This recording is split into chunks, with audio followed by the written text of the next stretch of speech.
All right, let's jump right into this explainer.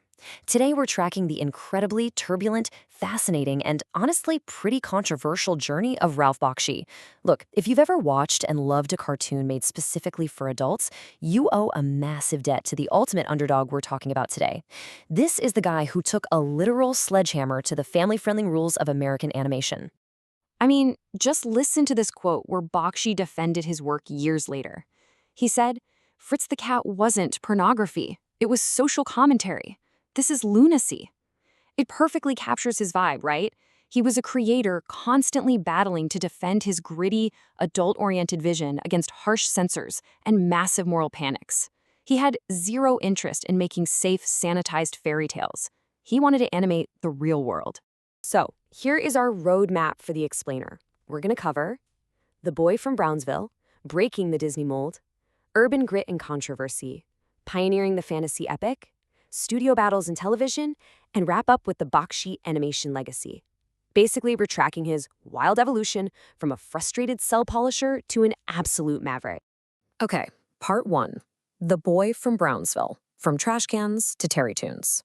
We've got to start at the beginning. Born in Mandatory Palestine, his family moved to the gritty, working-class streets of Brooklyn, and that impoverished childhood completely fueled his later artistic obsession with raw urban life. Growing up in a low-rent apartment in Brownsville, young Bakshi would actually dig through trash cans just to find comic books to read.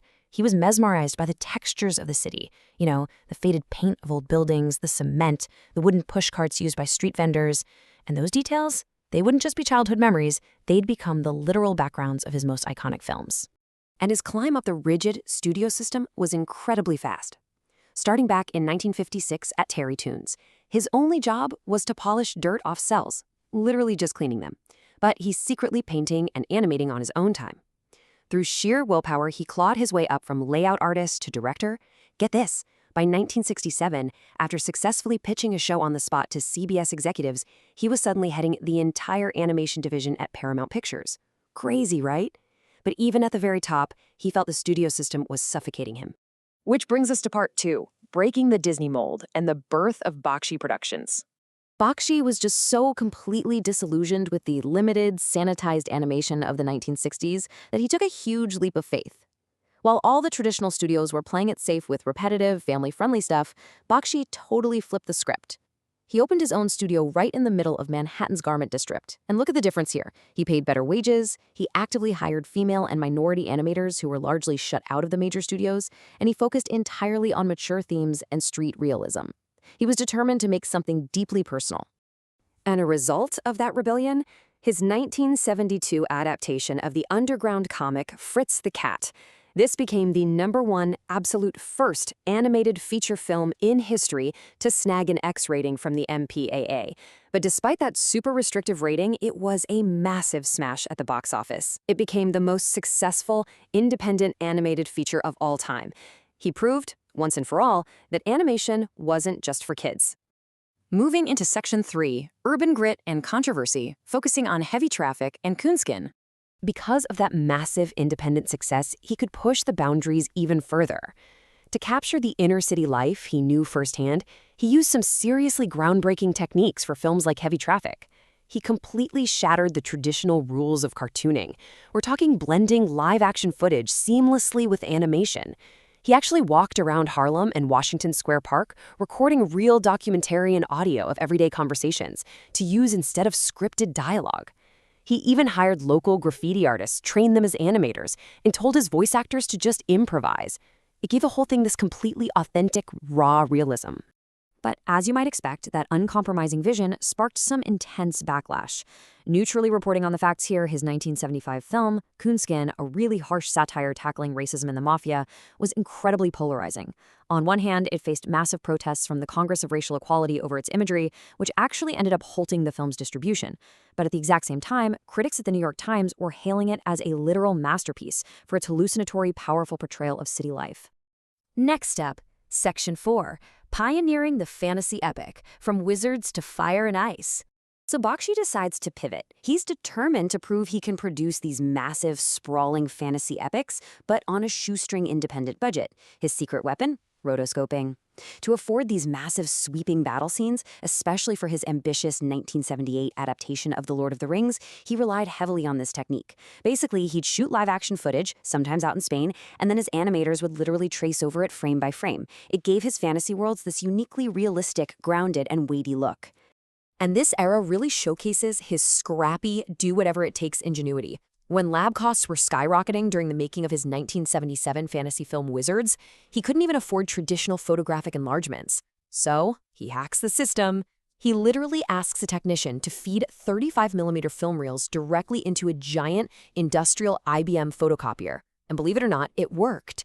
He printed his frames for just a penny each, saved the movie, and accidentally created a totally distinct visual style in the process. You really have to step back to appreciate his output during this time. Look at this timeline. Releasing 6 major, visually distinct, and technologically innovative theatrical films in just over a decade? That is a staggering achievement for anyone, let alone a fully independent animator constantly fighting outside the traditional Hollywood studio system. All right, Section 5, Studio Battles and Television, covering Mighty Mouse to Cool World. Even with all his success, the 80s and 90s brought some really frustrating clashes with cautious TV networks and movie execs.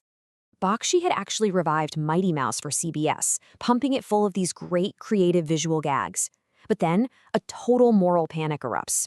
There's a scene where the character sniffs a crushed flower, and the American Family Association claimed it depicted cocaine use. Bakshi fiercely defended it as completely harmless social commentary, comparing the censorship to McCarthyism. But CBS ended up bowing to the pressure, cut the scene, and ultimately canceled the highly praised show. And sadly, a few years later, his big return to theaters hit a similar wall. For his 1992 film Cool World, Bakshi originally pitched Paramount this dark, partially animated horror movie that looked like a living, walk-through painting. Sounds amazing, right?